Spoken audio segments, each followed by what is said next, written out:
Live from Tennessee, from the east to the west, we are talking Cowboys everything. And you just entered the Cowboy Zone. Welcome back for a special episode of the Cowboy Zone. This is Marcus Jones coming to you from Memphis, Tennessee, the Bluff City Cowboys.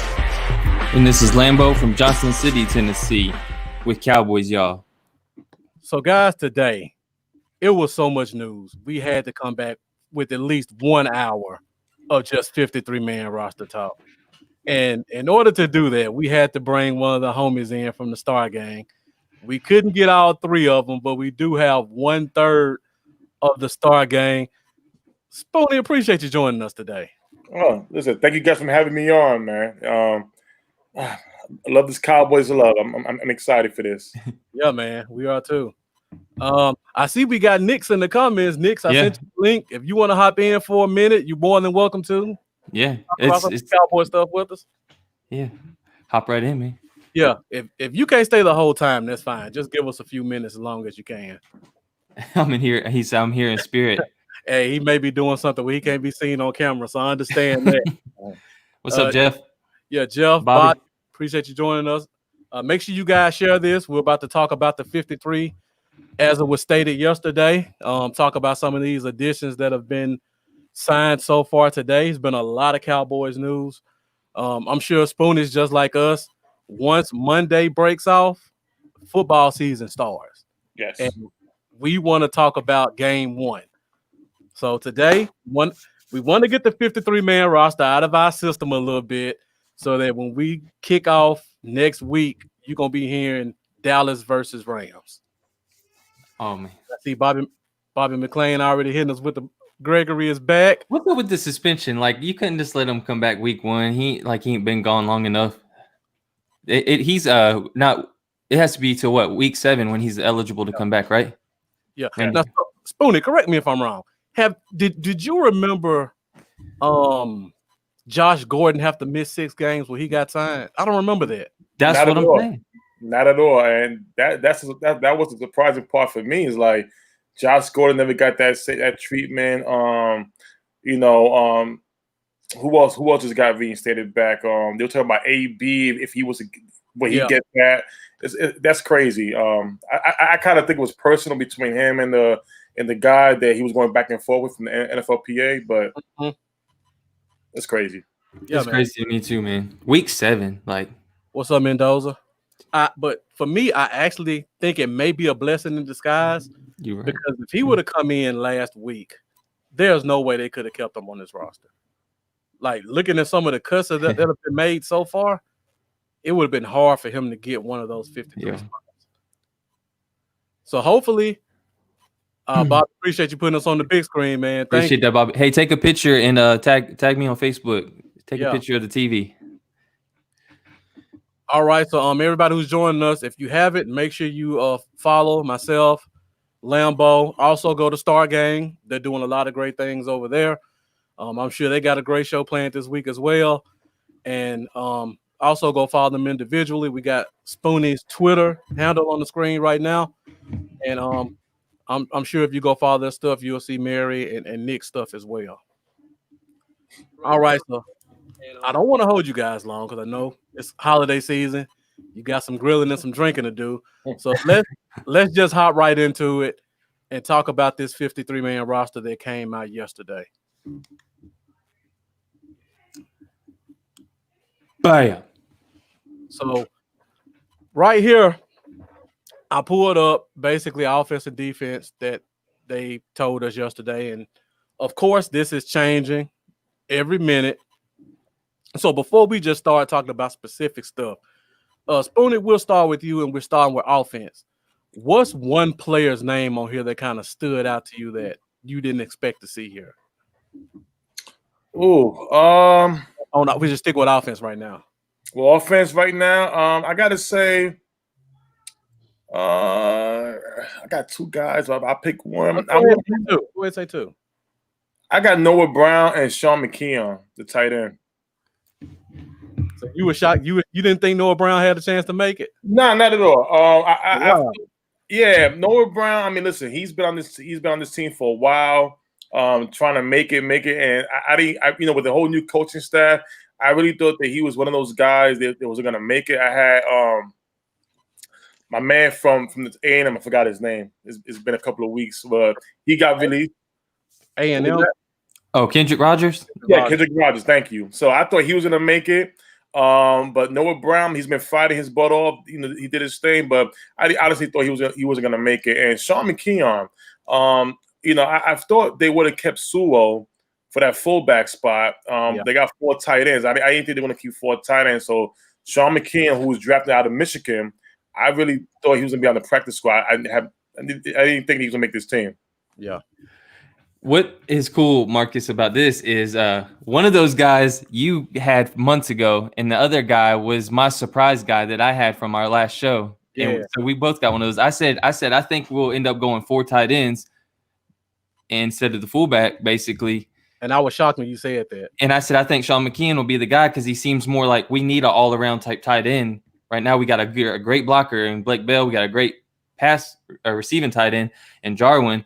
And then Schultz is basically, we're seeing now that he might be he'd fill that H-back role without a fullback. So I kind of felt like McKeon, and then it happened. And then you've been saying Brown for months. Yeah. And you actually talked to me into Brown because I was with Spoonie. I was like, I didn't think he'd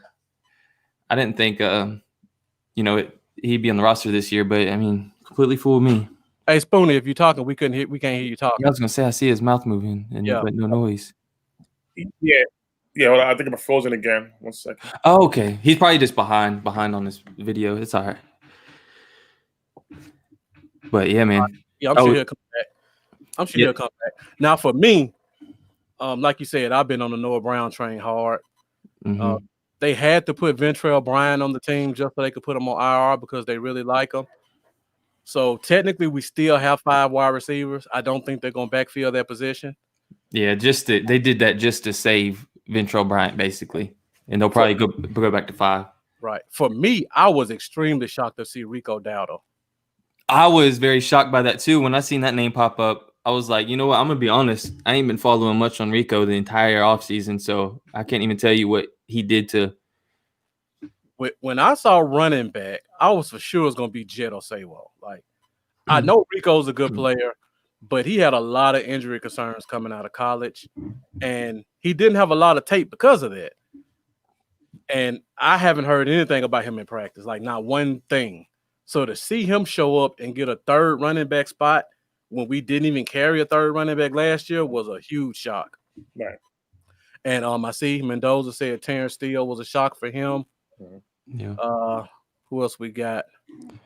Hey, Dina, Elvia, Carrie, Tony, Judy, thanks for tuning in. Starboy, appreciate you joining as well. What's up, Starboy? Now, that way. Looking at these position groups, Spoonie,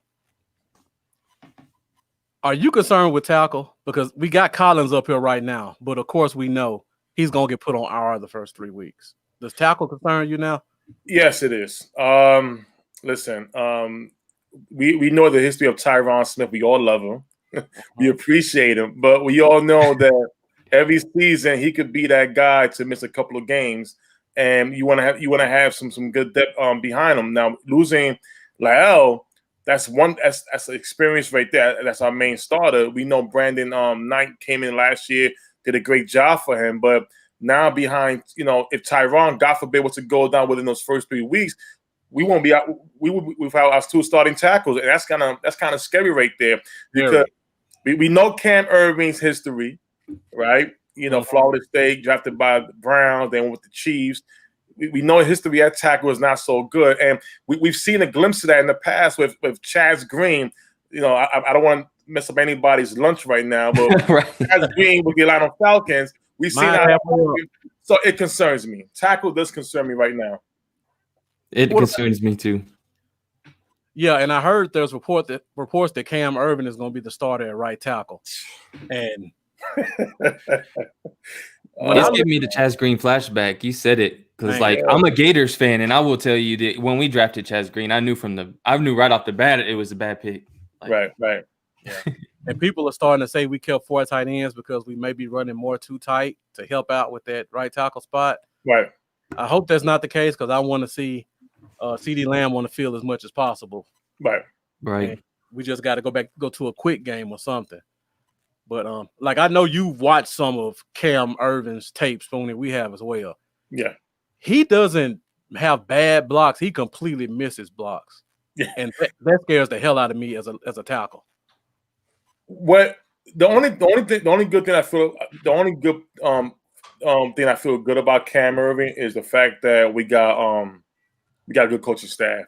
We got Joe Philbin, who is, anybody look at his history, he's before head coach, offensive line. That's been his main thing.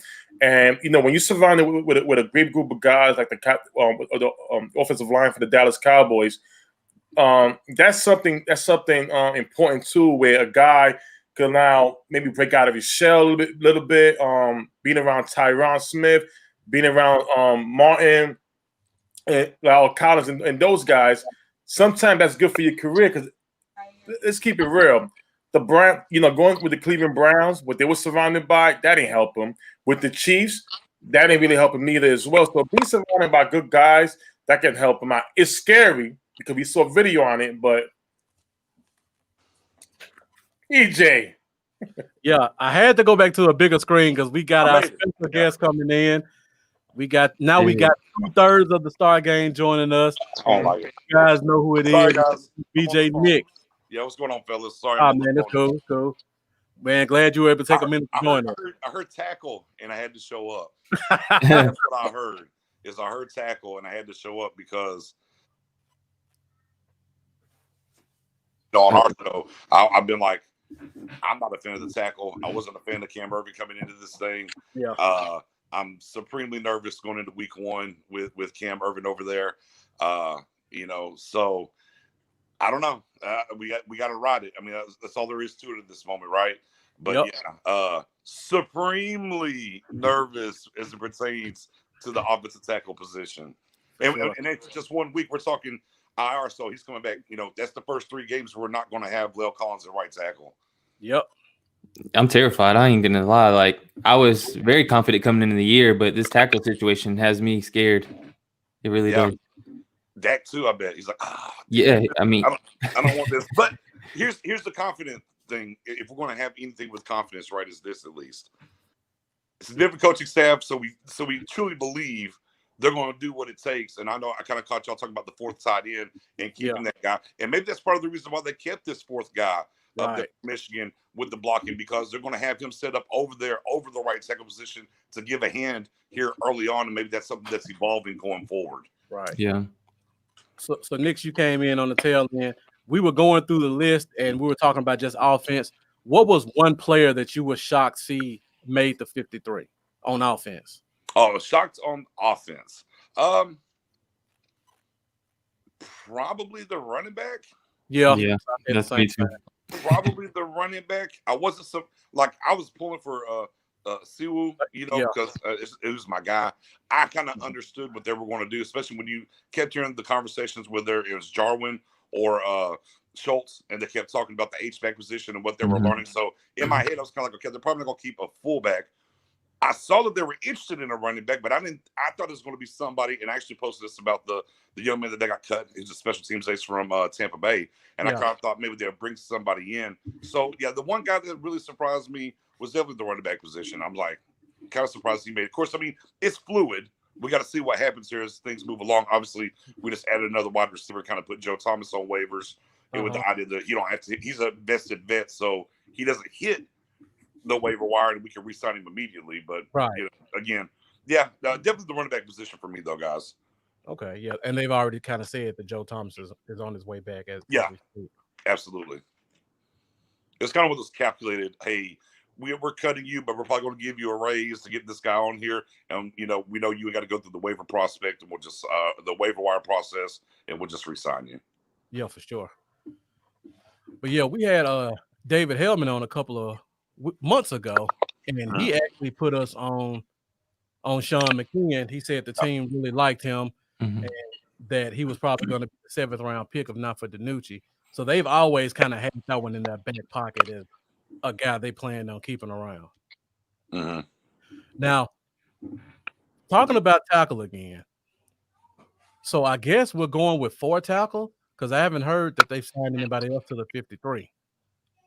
Yeah, not as of yet. So Yeah. it's Irvin, was it Irvin Steele, Smith and Collins, right? Yeah. Knight. Oh, Knight, yeah. Yeah. But yeah, but Collins is going on IR, so Right. we'll have him for 3 weeks.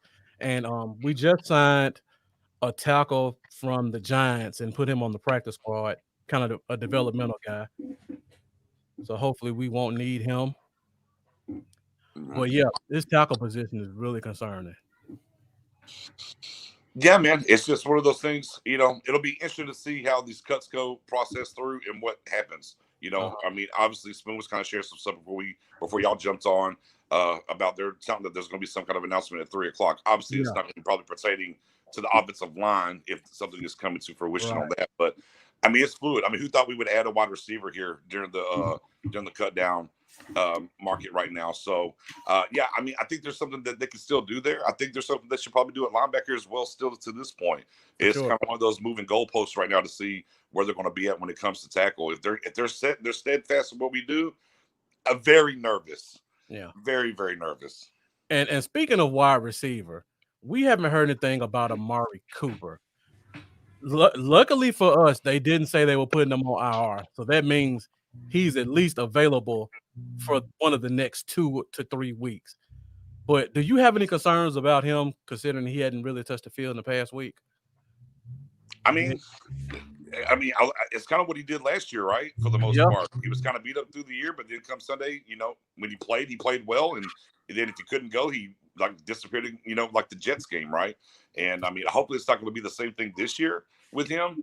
Obviously, concerning that there's obviously something that's bothering him with him on the side and working with the bands and stuff like that.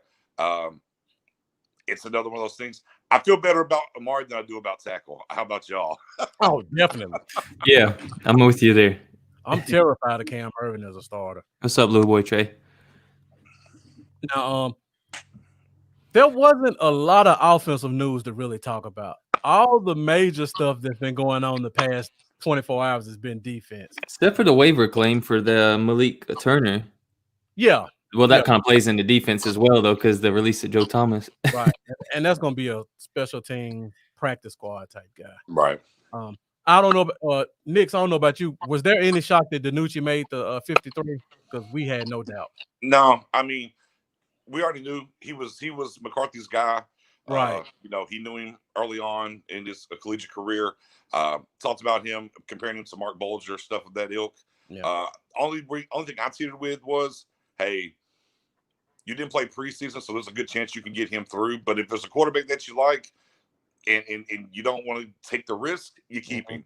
And we kind of know this is his MO. You go back to Green Bay, he's going to keep probably 3 quarterbacks. That's probably the biggest transition going forward from him. I mean, amongst other things, as far as roster building goes, from the previous Aaron Garrett with him, just get used to it. We're probably going to carry 3 quarterbacks for the most part, as long as McCarthy is here, because that's what he's into and that's what he likes to do.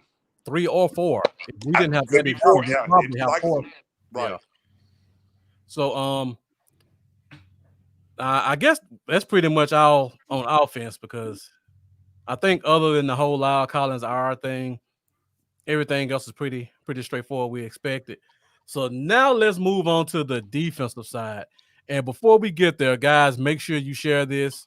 Share it to your favorite page. Share it to your personal page. We got 2/3 of the Star Gang here joining us. We're about to really get into this defensive talk. I know linebacker and defensive line is going to really be a big topic of conversation. So if you guys want to join into the convo, make sure you keep those comments coming up, and make sure you like and make sure you share. It looks like Spoonie keeps having service, so hopefully we can get him to stay consistently in. He keeps popping in and out. I mean, come on, Spoon. I know you probably listen to this at the same time. I'm over here in Florida on a cell phone. Get it together over there with the MacBook. Come on now. Come on, Spoon. Sure.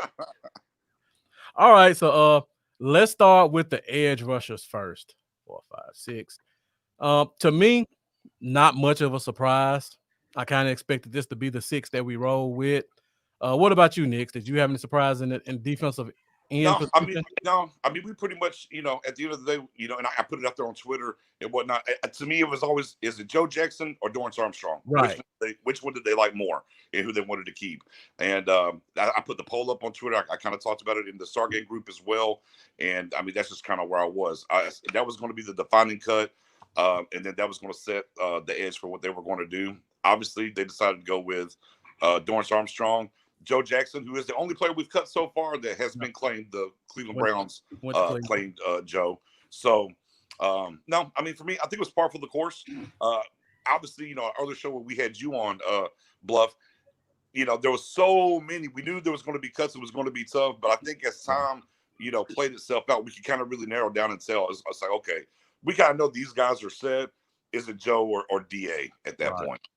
All right, Spoony, we're starting with defensive end first. Were there any surprises with the 6 that we got with you? Well, from the last time, Bluff, when we saw again, we was going back and forth with Dorrance Armstrong.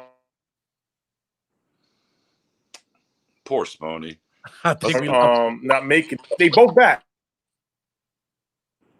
Yes, Spoon. New York, that good internet up there. They both on the roster. I really thought they'll probably either trade them or release them. Okay. All right, Spooner, we still having issues with you coming in and out. Lambo, let me ask you this question. So, of course, we got to talk about Randy Gregory's finally here. Is he though?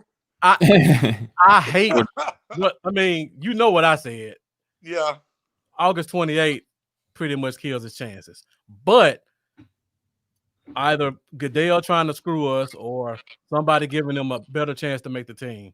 He doesn't get a chance to make this roster until week 6 and count towards the 53. October. Mm-hmm. Right. And which was really surprising for me, he actually gets paid while he's on those 6 weeks. So I thought that was a really good thing. Yeah. I mean, they want to reacclimate him to football, sir. Yeah.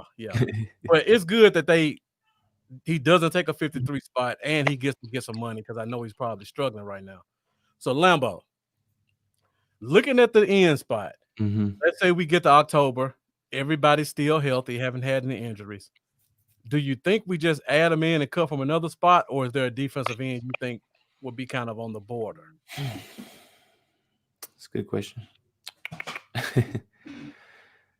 Oh, man. I don't know. I'd prefer it to come from another spot. I'm just trying to think where that would be.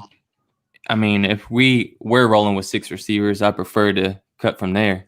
Well, Ventrell Bryant's going on IR. Yeah, he's going to IR, so that's already. Yeah. But if it had to be one of these edge rushers, it's really, to me, going to come down to how well Armstrong's doing throughout those first 6 games. Yeah. I mean, if he's not really hitting that third-year leap that we had hoped for, and just really is not there, invisible to us pretty much, I could see them, replacing them with Gregory when he comes back week 7. Yeah. For me, I'm hoping we get the tackle spot taken care of, and maybe we can let one of these tight ends go to make a spot for him. I can't even say what end we would cut. I don't know about you, Nick. I like all 6 guys we got. Yeah.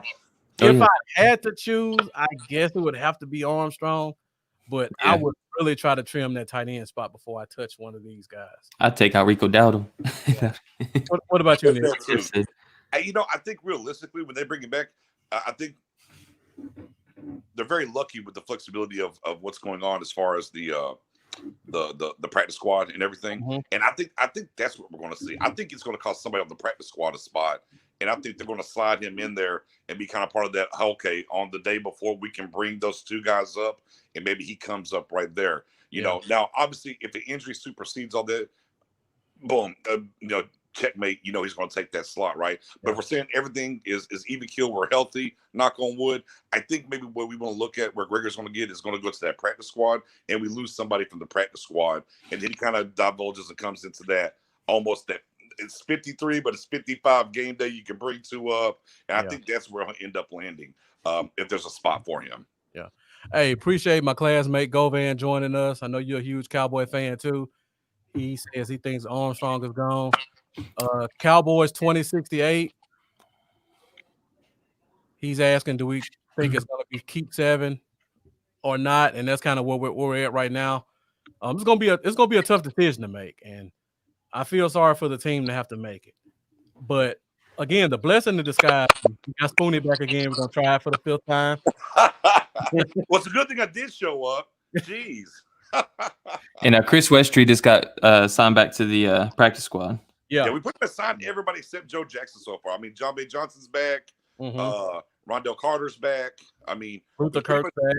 Yeah, we pretty much gotten everyone back, outside of Joe Jackson. Yeah. And to me, I know because it was a different offseason that other teams didn't get a chance to look at our guys. But I'm still shocked to see a guy like Rondell Carter made it back to us. Yeah, and of course, there is reports out there that there was teams that actually talked to him and tried to get him to come their way, but he chose to go ahead and stay in Dallas. So it says a lot about what he thinks about what he can get done here. Obviously, we did throw the most money at him as far as undrafted free agents went. Had an opportunity to go, maybe have a better, maybe up the pegging board, if you will, but chose to stay here instead. Oh, most definitely. All right, so now we'll talk about the defensive tackle position. Lambo, we'll start here with you on this one. So reports came out that the guy that everybody's been bagging on, lost him again. The guy everybody's been bagging on, Tristan Hill, has been named as the starter at 3 pick. Not this guy. I know you were, Nick. I'm guilty. I'm guilty since the very split second he was drafted. Because I was one of those Juan Thornhill guys, and so I've been every bit of extremely judgmental of Tristan Hill and everything he's doing. Right. So I mean, we invested a 2nd round pick into the guy. I want him to make me look dumb. I want him to make me eat crow, and I will gladly take it, man. And this is the best news I could have heard is how he's been doing. So yeah, man, it's a huge surprise to me. But I'm very glad to hear it, and I mean, I hope he breaks out, man. I really do. I mean, and look, and I'm with you. I mean, I would have won Thornhill as well, for sure. I mean, let's not. I mean, thank God Spoonie's not here. We're talking about safety position a little bit. We might get off track. Track. His internet will work when safety position comes up. Trust me. Right. Exactly. But he'll be at 4K. Obviously, I wanted. I definitely would have won Thornhill as well. We went through the season. We know what happened. We're going to regurgitate everything that happened his rookie year. It is what it is. The young man's only 21, though, ladies and gentlemen. Right. He's a young buck.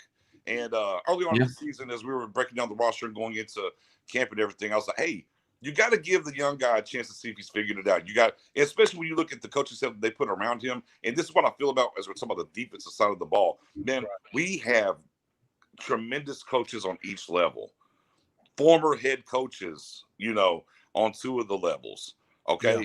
So, I mean, I'm just, I said, if he does have the talent, it's that this is going to be the staff to get it out of him. Obviously, the reports of how hard he was working during the offseason and calling and stuff. And I know a lot of people want to be out, for sure. And it's understandable because of what happened. But, it's all back to you can't throw out the baby with the bathwater sometimes. Exactly. And as Cowboys y'all said, we invested a 2nd round pick. You just don't move on from a 2nd round pick after 1 year. Right. You don't want to be the Raiders out here drafting somebody in the 3rd round and automatically trading them before you even get to regular season. Okay. So yeah, I mean, and look now that I expect him to come out and they talk about him being the starter. Now we're just going to be a rotation in the idea. Now we don't know if he's going to have the most snaps, per se, as it comes to the defensive tackle position. But the fact that he went from basically being healthy scratches last year to being, day 1 starter when we line up come Sunday night, huge tip of the cap to him and the hard work. And to that young man and what he's done, and a great job by this coaching staff as well to get the best out of him. Exactly. Yeah. Like I was saying last year, I was one of the guys upset about safety. But if you look at his combine and compare him stat for stat with a guy like Ndamukong Suh, it's identical. Height, weight, speed, strength, agility, it's identical. So the talent was there.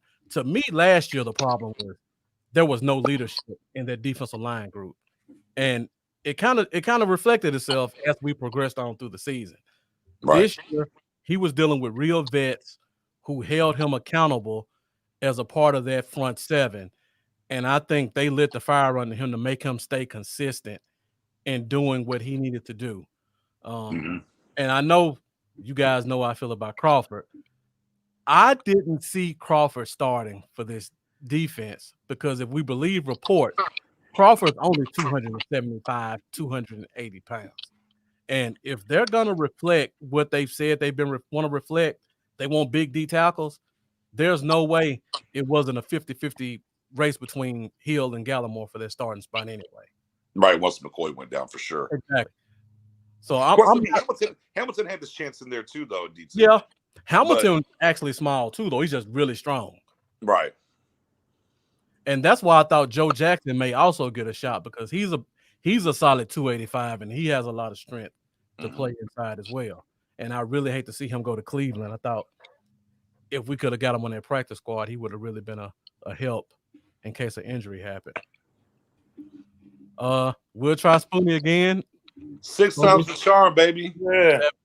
I apologize, you guys. It's good, man. Never happens to me. So we moved on to D-line, Spoonie, and we're talking about Tristan Hill got that starting spot. It was listed yesterday. What do you think about Hill and being listed as that starter with this group? Well, I got to eat crow. Most of us do.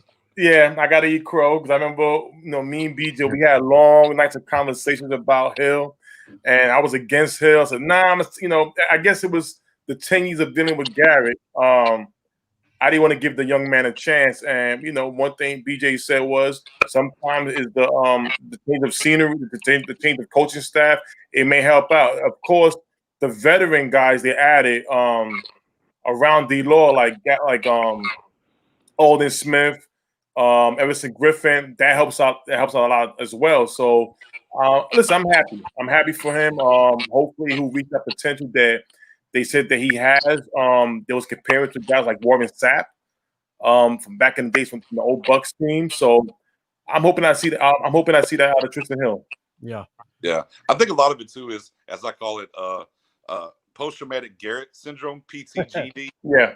Anything that's kind of tagged to it, everyone's like shell shocked from the last 9.5, 10 years. Like, no, and sometimes we got to get out of our own way with that and understand, hey, this coach staff has a job to do and we got to give him a chance to do it. Now, if it doesn't work, then all means move on. But I mean, great story so far. And look, it only helps us guys at the end of the day to even add a Gallimore like that. And now you got this guy, Tristan, he's going to walk through that door. A lot of people talk a lot about the safety position, but goodwill, whether you want to say Darren Woodson or you want to talk about Roy Williams. But you know what? Who's the last? I mean, I know people want to talk about Jay Ratliff maybe and whatnot.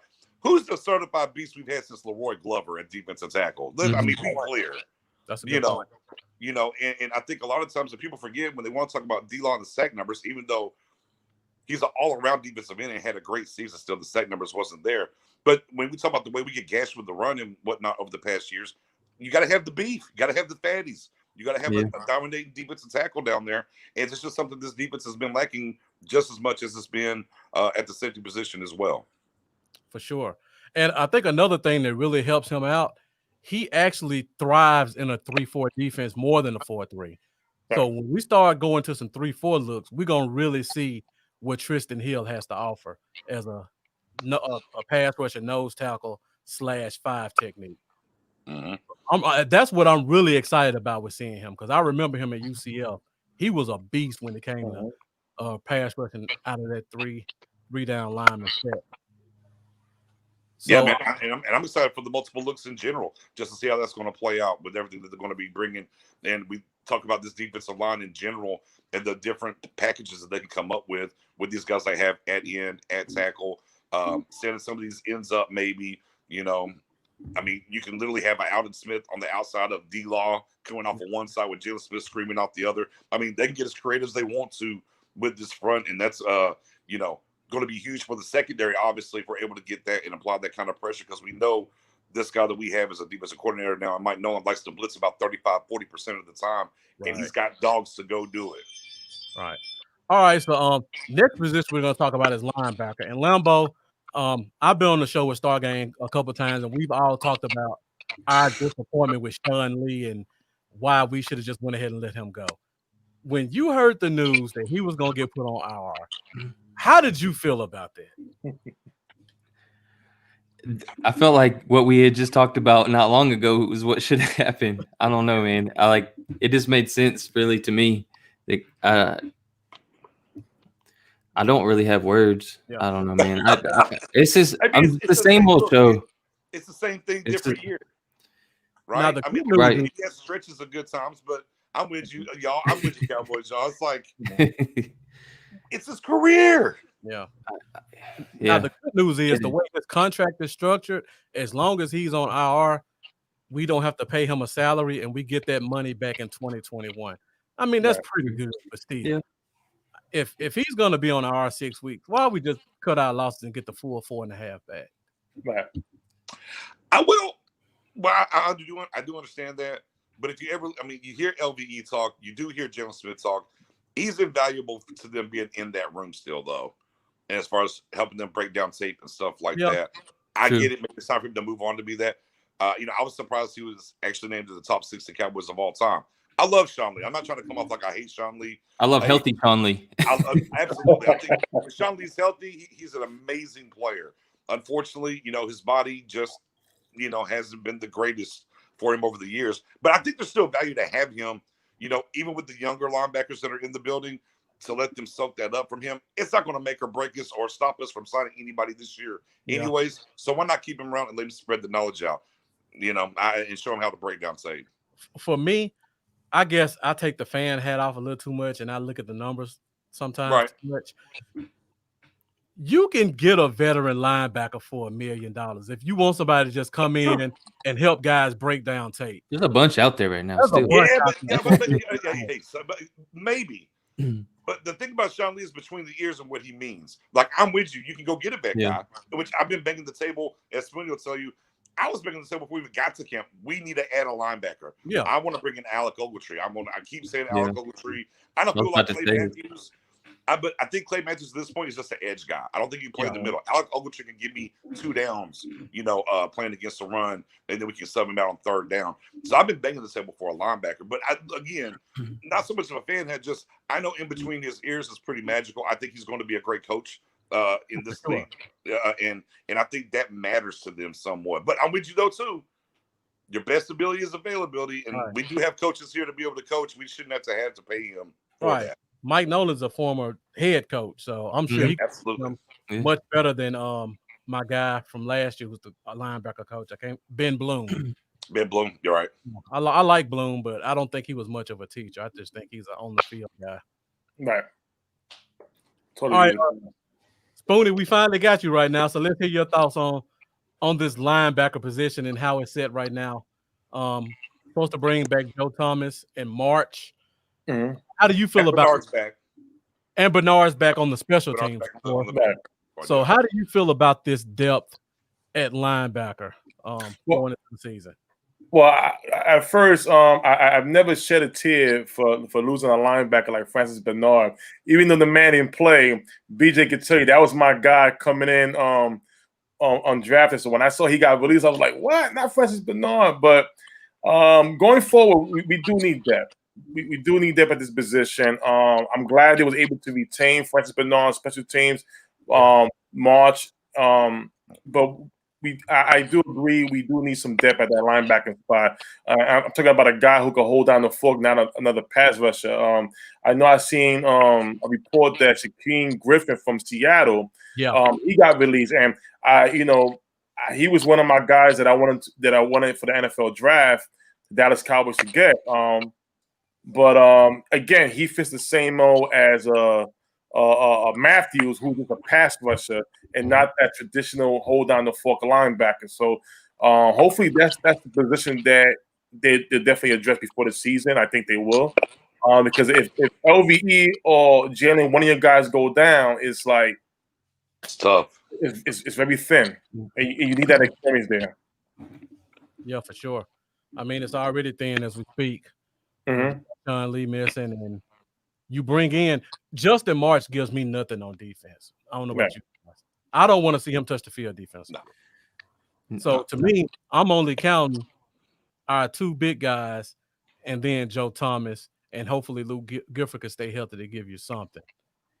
So we're really down to me 4 linebackers, and hope Bernard can come up if we need him, because I really don't count March. Yeah, I mean, if we was playing spades, we would say, man, we got two and some possibilities. Exactly. Yeah. I got Is two Malcolm and Smith still a out there? couple possibles. Who is that? Is Malcolm Smith still out there? Nope, Browns picked him up. Yeah, And Browns that's another one. Hey, Cowboys, y'all, I'm on that train of thought with you, brother. Same thing. That's Yeah. another one. Before he got signed, I was like, hey, he played well here last year. It's not Yeah. going to cost a lot. Bring him back into the fold. But yeah, no, ended up getting a workout, and he's up in Cleveland as well. Man. Yeah. I know we talked about a lot of IR stuff on offense, and possible IR. I'm glad Van Der Esch made it through the camp, and we're gonna see him this Sunday or next Sunday. Yeah, and was hitting folks. Yeah. I posted a picture where he is taking Zeke down to the ground. Although, I mean, there was some reports saying there wasn't tackling. I had to underneath on Twitter, like, well, John Machado, what is this? We saw the video. The tight end. Yeah, the tight end. Saw the video blasting Tony Pollard. I mean, LB's a little spicy. Yeah.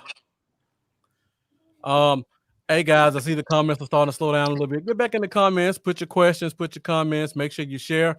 We got a couple more positions to go through before we close this thing out. I know it's a holiday season. You guys are probably cooking out and having a good time. But we just wanted to give you an hour of power talking about this 53-man roster. We're 45 minutes in. We'll try to cut it off in another 15 or so. And next up, we move to the corner position. And we'll start kind of with the outside corner. Of course, this will play in a little bit with the safety position as well, because we've heard reports that now all the corners have been told to kind of be on the lookout. You may get thrown at safety a little bit. And then another report that I think every Cowboy fan has been calling for the past year, Awuzie's finally been given some opportunities at safety. So Lambo, we'll start with you and then we'll go down. What do you think about the corner position and a guy like Awuzie getting some safety looks?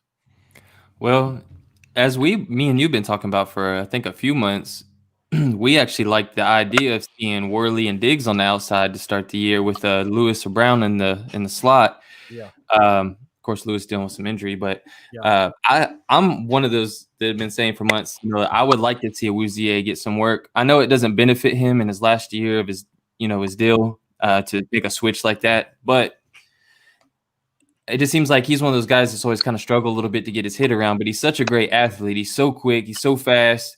I mean, I feel like him being back there with the whole field in front of him, to be able to see everything in front of him and just to have the kind of speed he has, I think he would be a good safety. I really do. I don't know how quickly he can, pick things up and make that transition, but I do feel, I would be pretty optimistic about it if they did want to give him some looks and at least see if, what he can do back there.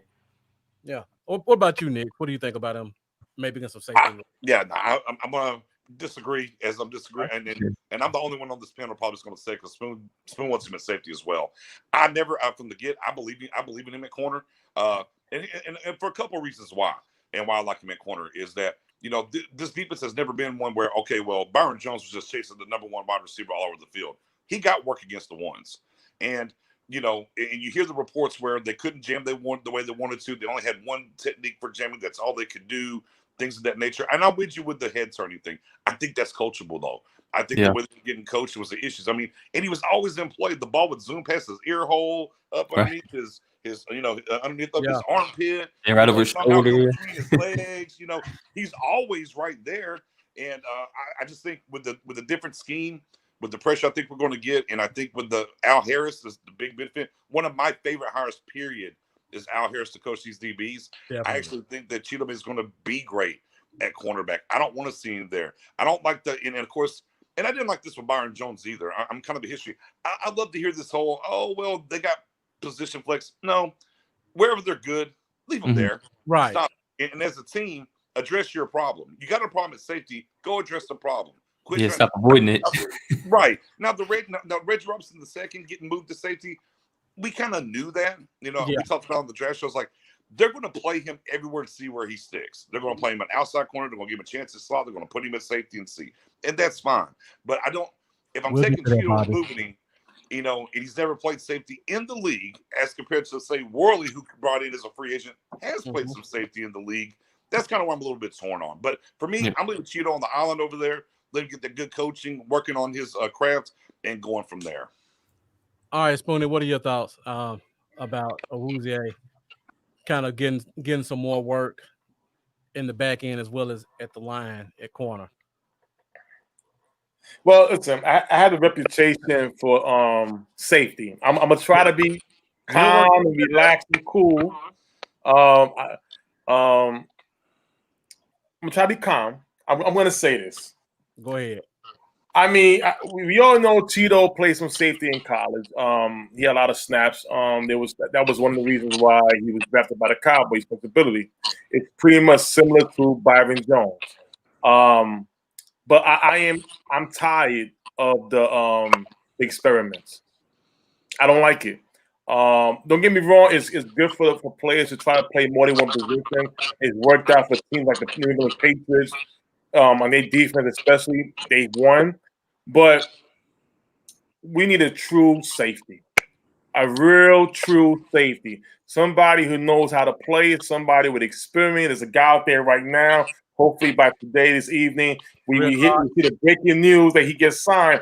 That's what I keep flexing when I keep looking at updates on my phone, whatever. But yeah, it's good.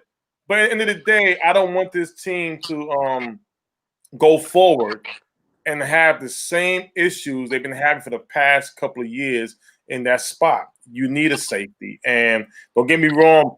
I was up to it of putting Cheeto full time as safety if that was the case from the beginning.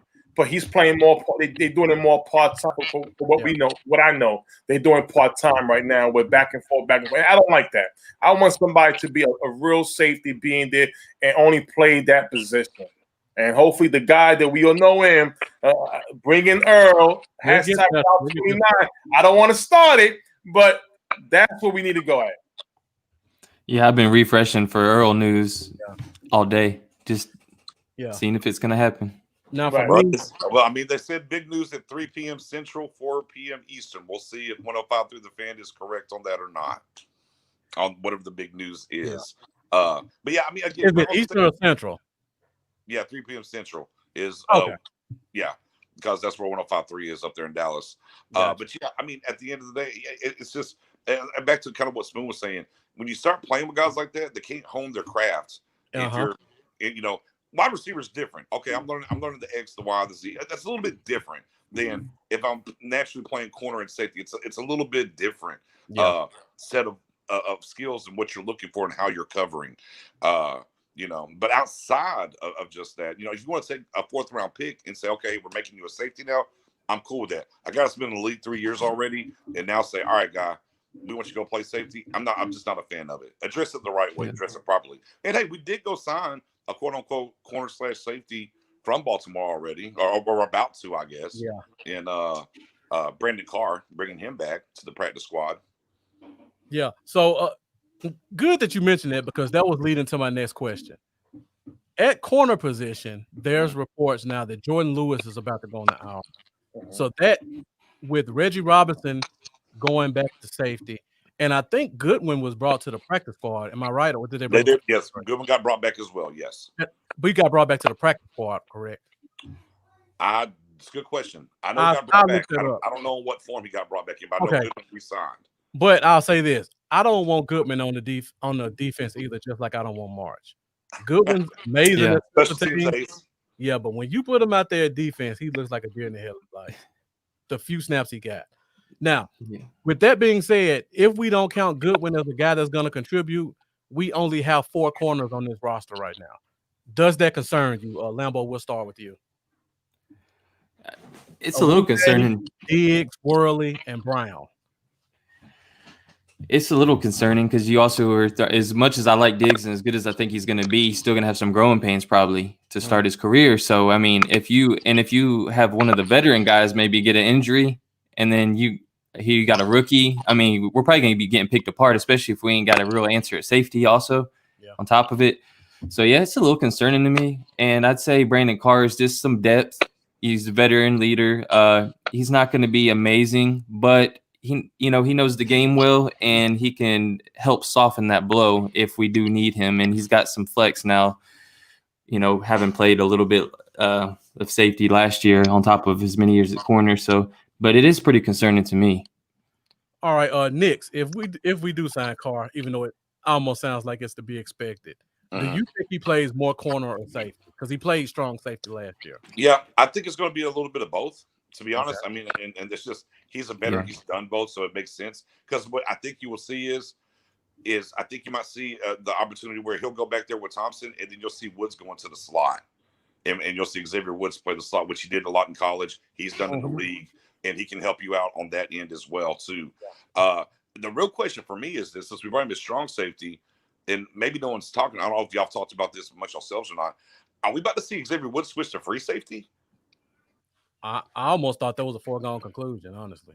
I mean, but they haven't really came out and said much about it. Because, Because if we're talking about the Earl Thomas news, but you're bringing in a guy that played strong safety, right, and might get out here and do it. I know they're going to look for enough guys to get out there and best players, and the whole idea of, we're not scheme worried. We're worried about getting people out there.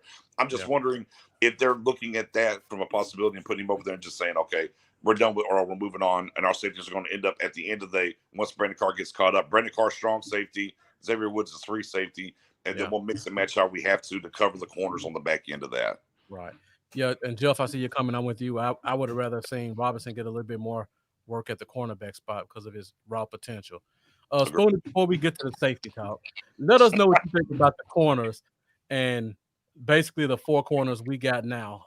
Specifically, if Brown is projected as the starting slot, who backs him up? Like, do we have Worley playing inside, outside, and free? How do you think they mixed it up in terms of the slot position? Oh, the slot position, I do see Worley with Browns. I know Lewis is out right now for a couple of games. So, Worley has that flexibility to play inside and outside. As far as the outside concern, it's Cheeto and Diggs. Those are my 2 guys. They should be starting on day one. As far as inside, you have Anthony Brown, you have Worley there. You still have good depth behind that. Robinson, he can also get a mix of that inside as well. So I think we're fine in that. The corners, I'm not worried about corners. I think going in we're straight. Okay. Yeah. I mean, I'll be honest. I mean, it's definitely not in my pecking order. It's definitely not the top of the list for me, a cornerback. I think we have enough to make it work with guys that can cover the slot. Like I was talking about when you're bringing Woods down and stuff. I think we're okay there. And the way Diggs came on the last half of this training camp. Yeah. I mean, I was already excited to get him in here for sure. Don't get it twisted. But the way just every single day, because early on, CeeDee Lamb, and then all of a sudden you kind of heard Diggs. So it took him a little bit longer to kind of catch the flow of the game, but once he did, he's kind of turned it on. Now, I don't know if they're going to give the day one starter, but I'm with you, Spoon. If it was me, man, I would say, hey, look, baptism by fire, young man. Exactly. Go out there. Hey, we got Cheeto on one side, we got Diggs on the other side, and we'll figure a way to make that slot work. Right. Now, speaking of what you said, and we'll start with Spoonie on this one. Oh, boy. No, we're not going to safety yet. I got 2 more corner questions. 2 more corner questions. We talked trial by fire. Week 2, Atlanta comes to town. Yes, sir. Do you let him follow Julio? Spoonie, we start with you. Do I let who follow Julio? Diggs. Is Diggs following Julio? Or if I want to see that on one side, I want to see the Bama. I want to see Bamas go at it with each other. Okay. Listen, let me tell you this. From what Jerry said in his last interview, and listen, Jerry's not one of them owners who just own his team. He knows football. He plays football. He's greedy. He knows football. And he came out and said, when the ball is in the air, Diggs just transforms into that wide receiver. Like, that's my ball. I'm gonna track that ball down. I would love to see Diggs on Julio. I don't think he'll follow him, but you will see Julio go test him out on that side right there. I want to see that. Now, what if Atlanta decides, you know what, we're gonna just keep Julio on one side and just let him and Diggs go at it? You good with that? I'm cool. Listen, I'm cool with it. I trust Cheeto. Listen, Diggs. Yeah, I trust Cheeto. I think he can hold his own. The confidence he has. Listen, even some of even it's not really practice, but the little video clip that we saw with him against his brother Stephon Diggs, and we know his brother can play. Yeah, I trust Diggs on an island to himself. I really do. He's going to go through them growing pains, but I trust it. All right, Nix, what are your thoughts? I saw you make kind of a face when I said that at first. I mean, it's baptism by fire, but I don't want to drown the baby though the first day out. No, I'm not trying to drown the baby up. I don't want to destroy the young man in his second week in the NFL. To me, I think, and it's going to be interesting if they're going to, just keep him on each side, or what they're going to, or are they going to have people follow? And of course, I mean, now Atlanta can dictate that too, and they can dictate, hey, we're gonna put Julio on him, and I mean, if he's on his side and not following, it's a different mindset, and you can dictate coverage a little bit more to him, and help that way. So I'm not going to be too concerned about it, because we got to believe in the pass rush getting there and getting to him and let him get hands on him. It's just one of those things that we don't know. Like, are we going to dictate and start sending guys? If we're going to send anyone, hey, Cheeto, you ready to earn that contract? I'm sending Cheeto after him the whole entire time personally. Right. But at the end of the day, if we're going to send him on both sides and they want to line up Julio against him, hey, I mean, there's a reason why he should have been a first-round pick. We lucked up and got him, and didn't have to trade up for him. Tried to trade up for him in the second round, and hey, he's been showing improvement. It's not like he's not going to get slouches, in training camp, and what we got a wide receiver either. So you can't hide from ever. It's the NFL. That's true. And speaking of that, Calvin Ridley's not a slouch either. So he's gonna get it away.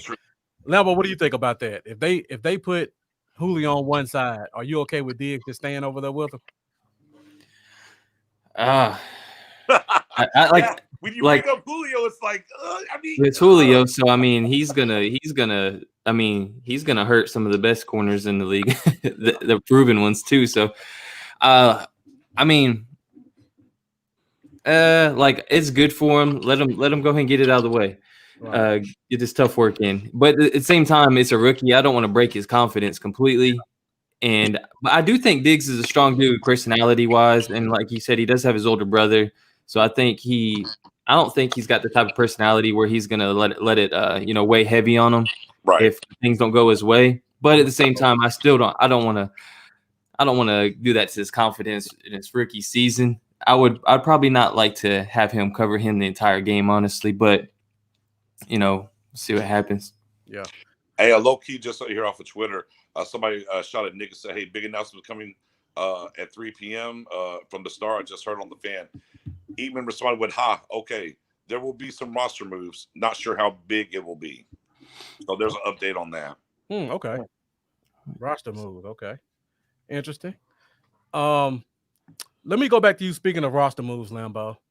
So I've been kind of keeping track of some of the cuts that have been made around the league. Now, I know we give the Eagles a bad rep for their corner play, but they just cut 2 high draft picks in Sidney Jones, who I loved coming out of Washington, and also Rasul Douglas, which I think he has potential, but and boy, the Eagles fans not shove they cut another corner down our throats about how great he was going to be. My God. Yeah. So looking at where we are right now, and it looks like we're going to put about 4 people on the IR.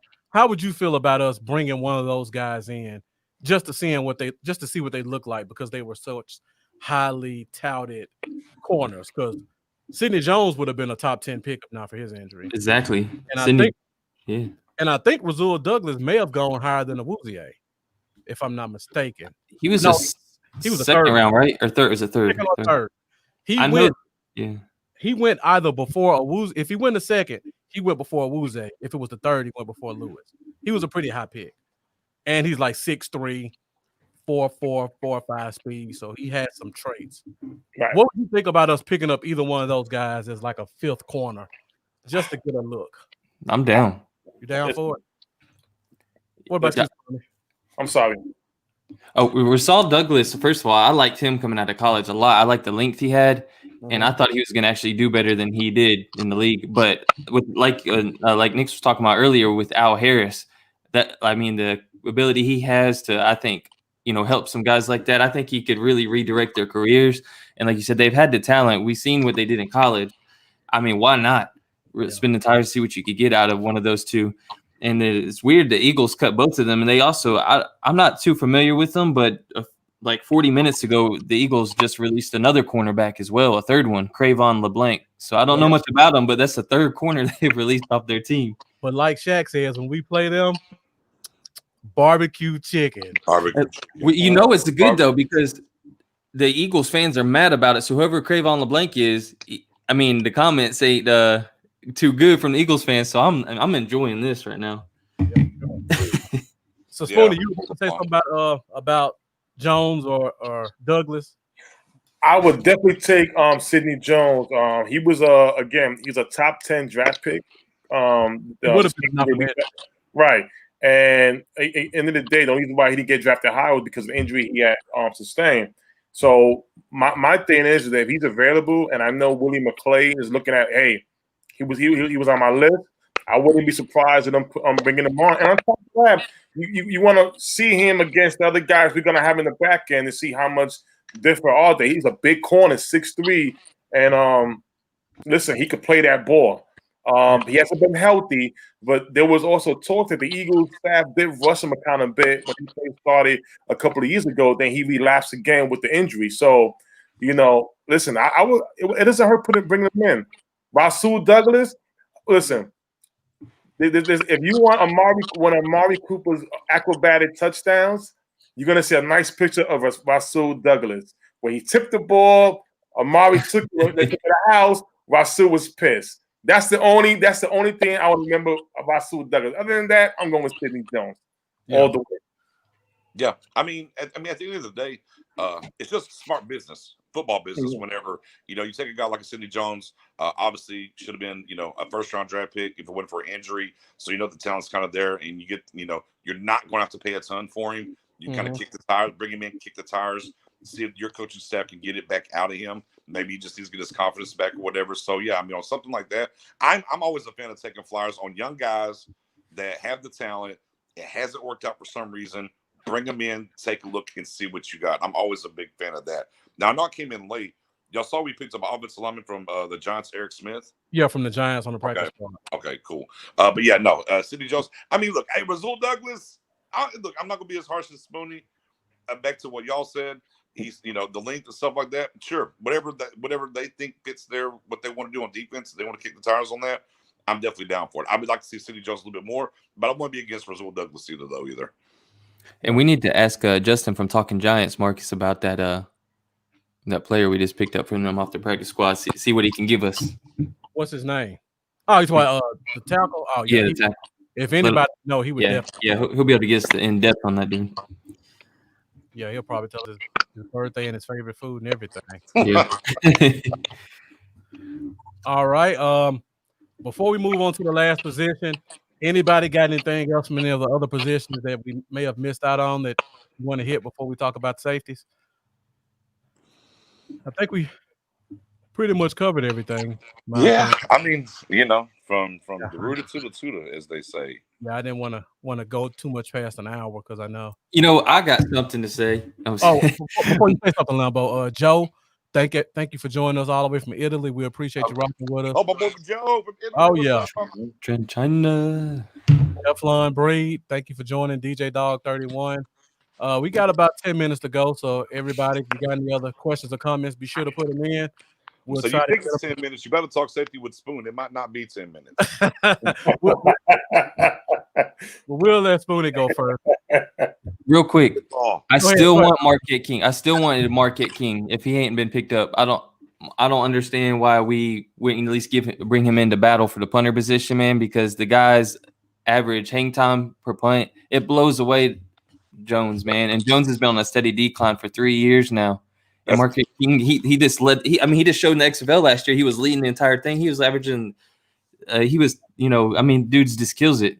Right. I don't understand. You could bring him on cheap. He played on XFL salary. He obviously ain't looking for big payday. I mean, bring him in, let him compete. The dude can punt the ball, and that's important. Our average field position was horrible last year. No doubt. Right. Well, that's because the Cowboys are going to have that WAP, that AKA we ain't punting. Yeah, that's the hope for everybody. That's the hope. All right, so now we go to the last position, which is safety. Spoonie, we'll start with you. Let you get it out of your system. When you look at what we got right now, we got basically Xavier Woods. We got Darian Thompson, who isn't really that proven. He has a year under his belt as a starter with the Giants. Donovan Wilson's never played a game, and Reggie Robinson's never played a snap of NFL football since he hadn't played preseason. Are you gonna put 3 p.m. Route 29? Come on, listen. Bluff. Yeah. Cowboys Yard, BJ.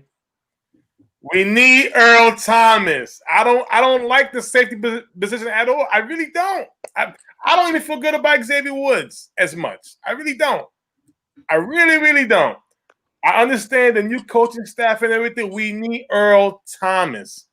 If Brandon, listen, I'm hoping that Brandon Carr was brought in here on the strength to maybe mentor Earl Thomas, make sure he don't get in trouble or something like that. We need Earl Thomas. We tried with Minka. We tried with Jamal. We tried with Earl before. Took the most money. It's like I said before. It's like the Looney Tunes. A stork came by, flew down to the house, delivered us the baby. All we got to do is pick up the baby, right? Nourish the baby, and put the star on the baby. That's all we got to do. That'd be simple. That'd be simple. I don't understand about all these type of. Earl Thomas is not a troublemaking guy. He's not he hasn't really committed a crime or anything like that. I mean, yeah, we know what happened a couple of months ago with his wife. That's his personal business, right? There's nothing to do with football. That's his personal business, and he didn't have his hand on the weapon. Put it like that. Okay, him smacking a teammate. There's fights all the time. In camps. It's a fight. It's an issue all the time. It is what it is. The one thing he brings, he's a leader. He's a proven winner. And you want that type of guy around your young secondary. Listen. if Mike McCarthy can handle Charles Woodson, who got in trouble with the Raiders, with the DWIs and stuff like that, what happened? Charles Woodson helped deliver a championship. Yeah. Earl Thomas could do the same. I'm tired of trying this guy at safety with the experiment and stuff for that. And hey, Reggie Robinson II may be a future safety. Who knows? He may. But right now, he's not it. Earl Thomas is a good fit because at the end of the day, he's not here for the long haul. He's here for the rental car. He's a short-term guy into the guys that we want to be developed. Get him. All right, Spoon it. Before I move on to the other guys, because I know you're more passionate about safety, I want to let you get it out. Let's assume we don't get Earl Thomas, and we're looking at a guy like a Brandon Carr or a Demarius Randall. Would you be okay with one of those signings? Even Brandon Carr, Demarius Randall? Yeah. I'll tell you this. Demarius Randall was definitely a surprise cut for me. He could play safety and corner. He's young. He's only 28 years old. I can do that. I know we can't get everything we want, but I will take Demarius Randall. He's flexible. Okay. Lambo, let me get your thoughts on the current safety position as it looks right now, and the lack of experience outside of Wood. I'm still one of those people that's kind of excited about Donovan Wilson and wants to see more of him. Hey, Jeff, Sean Davis signed with the Redskins, I believe. Yeah, I think I've seen that. Yeah, I think he's been with the Redskins all training camp.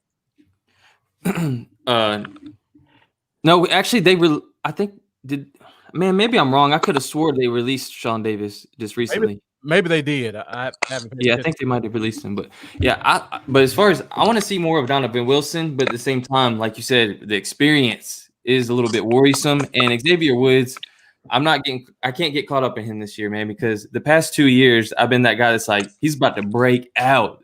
Xavier Woods is about to break it, and then it don't happen. I'm like, and then last year I said the same thing. I was like, I'm telling y'all, Xavier Woods, and I just keep saying it's one of those rerun things. Like it's like people in fantasy drafting Devontae Parker every year, and then he burned them. Although last year he did finally come on last year, but yeah, it's just one of those things. I just don't trust him. I don't feel I feel worried. Like right now, if we start the year with what we got safety, I feel a little bit worried. Yeah. So, and Randall, yeah, that would make me feel a little bit more comfortable. And but Earl Thomas would fix those issues. Exactly. I agree. Before we go to you, Nick, Jeff and Raphael, Sean Davis was with the Redskins. He got cut, but within seconds, the Steelers immediately picked him back up. Yeah. The only reason they cut him was for money. Washington paid him a $2 million signing bonus, and then they ended up cutting him. So good for him. Back at home, got his money. Lost 3 months of training camp with them. All right, Nick, what are your thoughts at our safety position? Where we at right now? I mean, at the end of the day, I've been kind of the same mindset. I mean, if it's Earl Thomas, it's Earl Thomas. I'm not against Earl Thomas. Sure, bring him on. I just want somebody at it. I'm a huge Donovan Wilson fan. I was a big on him last year. I like to see him get some more opportunities, but at the end of the day, that's not the cure-all either. Just from a depth perspective and the experience perspective of what we have. I was banging the table for Logan Ryan. Y'all know. See, it didn't happen. He went to the Giants. Somebody. I mean, if it's Damaris Randall, so be it. I'm cool with that. Sure, I would love Earl Thomas, but we need to have somebody. Now, maybe that somebody is going to just end up being Brandon Carr. I don't know. We have to let that play out and see. But I still think they need to add somebody to the safety position group for sure. Would love for it to be Earl, but definitely need to add somebody. Yeah, we need another body there for sure. Let me read you this tweet real quick, Marcus. Go ahead. This off topic. It's very fast. I just found it entertaining. It's just 1 minute ago from Adam Schefter. Philadelphia is signing 41-year-old quarterback Josh McCown to its practice squad. It makes him the oldest practice squad player in NFL history. Get that money. Wait, getting $12,000 a week to just chill. Dude, yeah, he's going to continue to live in Texas, serve as an emergency quarterback, and just get $12,000 a week to stay in Texas. Exactly. Not even show Get up. that money. Go ahead and thank Wentz. Wentz for worried about Wentz. Tragic. Well, I tell you that new rule is just gonna give people free money all over the place. And I'm glad to see he was one of the first ones to take advantage of it. Because if I was 38 years old with a big name and somebody wanted me offer me $12,000 to stay in shape, sign me up. 41-year-old practice squad player. Yeah, never thought I'd see the day, but hey, it's a great rule. He's taking advantage of it. And he's actually a really good guy in terms of a locker room guy. They need somebody to mentor the young quarterback they just signed. But he's not even going to be there. No, he's just going to live in Texas. He's not even going. He's not even going to Philly. It's crazy. Like, just going to send him a check, and in case they need him, he'll get off the couch and show up to Philly. Yeah. And the boys are already trolling the Eagles, saying with their post, Josh McCown and Jalen Hurts are going to be in a fierce competition to be the starter. Even Wentz out. These jokes write themselves sometimes. All right, guys. So one last thing before we go, we went a little bit over. Like Knicks came in at the beginning of the show. We're supposed to get an announcement in 45 minutes. We have no clue what it is. How likely do you think it is that it's Earl Thomas? Lambo, what's your odds on Earl Thomas being that sign? It's something I want, so it ain't gonna happen. You're right. So maybe if we would do a little bit of reverse psychology on the situation, I'm gonna say it ain't definitely. It's a 0% chance it's Earl Thomas. And then if it happens, you could thank me for the reverse. Right. Hey, speaking of Cowboys, y'all's guy Marquette King, he just tweeted an hour ago. I'm still here, and I'm still the best. That's what I'm saying. Who I can outpunt just about every punter in the league right now, man. And he's sitting. They just don't like his personality and his attitude on the field. Like, big deal. Oh, before we move on, Lambo, what's your percentage that this announcement is about a safety in general? 85%. Okay, like they could be hyping Brandon Carr as the senior. Yeah, that's exactly what I think. That they're hyping someone that won't really excite the fan base. It'll just be like, okay, that's a depth signing. All right, Knicks, what's the percentage is Earl? What's the percentage is Tafino? The 0.0% that it's Earl Thomas. All right. 0. So what do you think the announcement is? You think it's another safety or another position? It's not Brandon Carr. I don't think it leaks out. Brandon Carr stuff's already out there. That's why I'm going to say it's not Brandon Carr. I think it's something else. What it is, I have no clue. And that's the wonderment and the greatness of what it's been with this coaching staff and this ride, through free agency into the draft, post draft, training camp. Like it's all new, and you just don't really know what's coming next. But the Brandon Carr stuff's kind of out there, unless Chris Arnold just misreported on the fan that it was big news, and that's what they're going to drop. But everyone kind of knows. I mean, even the Cowboys.com writers have already kind of put out there like, yeah, we're signing Brandon Carr, and this was as last night. So if there is an announcement here in 43-ish minutes, I don't know what it's going to be, but I'm going with I'm 0.0% it's Earl Thomas. All right, Tony, before you go, let me put these two comments up. DJ Dog says Brandon Carr seems like a Garrett era move, and Jeremy Chop Broussard says he asked, is there a chance that old lineman? Broussard, I would say no, because they paid Cam Irving kind of for this situation. Yeah. Somebody likes him enough to think if he had an injury, he could step in and be our guy. They gave him a lot of guaranteed money. He's still here. They just named him the starter. So I would doubt they bring in another tackle because they apparently have so much faith in Cam. And apparently Cordy Glenn's going to Philly, by the way. Cordy Glenn. Oh, God. It was like 90? Yeah. Just throwing it out there. That's the plot twist. They're bringing Ronald Leary back to play left guard and pushing Connor to right tackle. Yeah. Hey, don't get me started. Now, see Spoon with the safety position. Don't get me started about Connor Williams and what I think he should be playing. I think he should be right tackle. I'm with you. He should be a right tackle, I think. He should be our swing tackle and our backup right tackle. Right. Yeah, that's what You're trying to make him a damn guard. He's not a guard. Oh. The Cards were lined up for him to get work at right tackle and start the season off there. Oh, right. The Cards are lined for him. I'm sorry, Spoon. It went into a tangent. And DJ Dog, let me say this about your Brandon Carr things like a Garrett era move.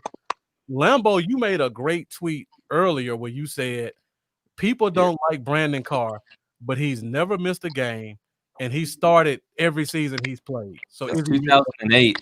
I was saying that for the comments that were like basically saying he was complete trash. I'm like, he's not complete trash because I mean the guy started every game since 2008. Think about how hard that is to do in the NFL if you're trash. Right. So like he can help. He's not going to be elite, but he can help a little. In the trash scheme, he was getting interceptions again when he got up to Baltimore. Yeah, yeah, he's looking good. Nobody, if he's trash. Well, Byron Jones is trash. They're all trash because nobody got interceptions in that scheme. Yeah. The thing with Brandon, you're talking about Brandon Carr, right? Yeah.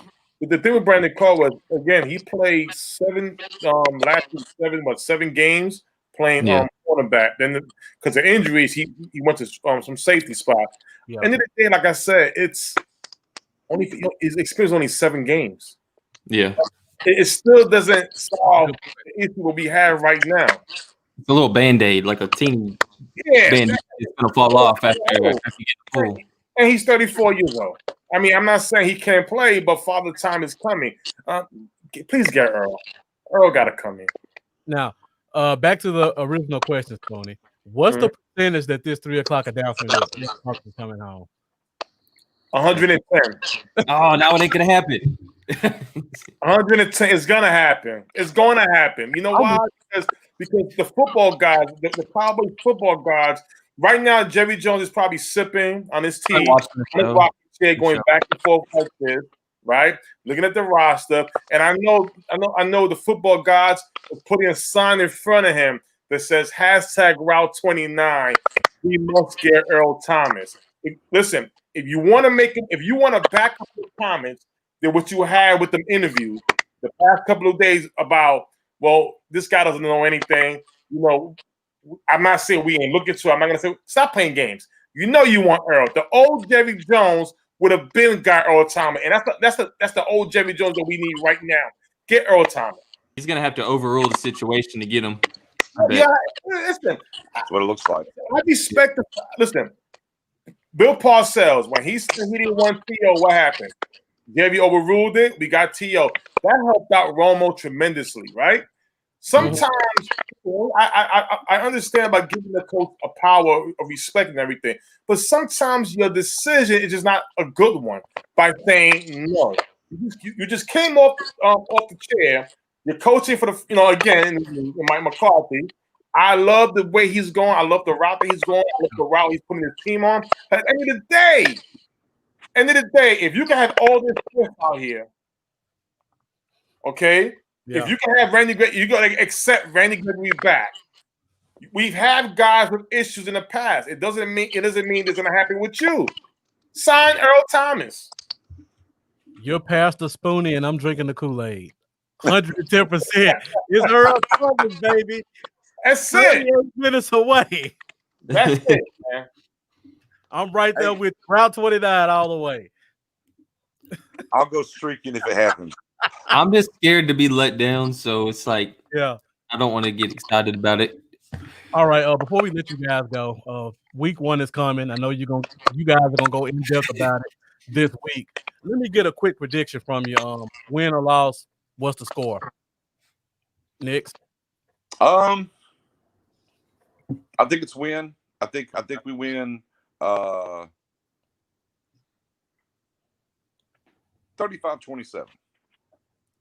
Spoonie, what you got?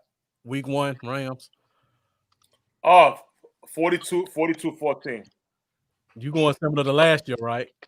Huh? What was it last year? 45-17? Something like that. Yeah. Okay.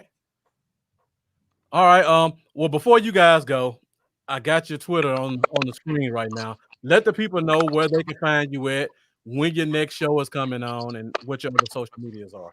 Yeah, no doubt, man. We appreciate y'all for having us as always. Gotta get Cowboys y'all over on our side one time. I know we've got you over a couple times, Marcus, for sure.